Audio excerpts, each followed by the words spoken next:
Hi guys, আসসালামু আলাইকুম। আমরা আজকে আমাদের একটা প্রজেক্টে আসছি। আমরা এতদিন ধরে আমরা দেখে আসছি যে আমাদের খামার তৈরিতে আমরা বাঁশ এবং কাঠ ইউজ করে থাকি, কিন্তু আমরা আজকে আমাদের এই খামারের প্রজেক্টে আমরা অত্যাধুনিক কিছু গাছ ইউজ করেছি। যেমন আমরা দেখতে পাচ্ছেন বন্ধুরা, আমরা কিন্তু ইউক্যালিপটাস গাছের ডাল ইউজ করেছি এই ক্ষেত্রে, এই খামারের ক্ষেত্রে। এটা একটু শক্তিশালী যাতে হয়, এই জন্য আপনাদেরকে আমাদের খামার ঘুরে একটু দেখানোর চেষ্টা করতেছি। বন্ধুরা, আমাদের বিশাল একটা প্রজেক্ট।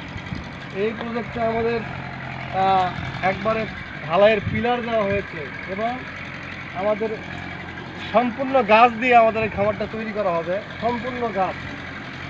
আমার ওই পাশে খামারটা আমরা দেখতে পাচ্ছেন, এই পাশের খামারটাও আমাদের গাছ দিয়ে তৈরি করা হচ্ছে। তো আসলে আরও একটু আপনাদেরকে দেখানোর চেষ্টা করতেছি। আমরা এখানে পাশাপাশি ব্রয়লার এবং কালার বার্ডের চাষ করব। এখানে ব্রয়লার দিয়ে এখানে কালার বার্ড দিয়ে শুরু করব আপাতত। আমাদের এই প্রজেক্টে সকলে আমাদের সাথে থাকবেন। সকলকে ধন্যবাদ জানিয়ে আজকের এই ভিডিও পর্যন্তই রইল।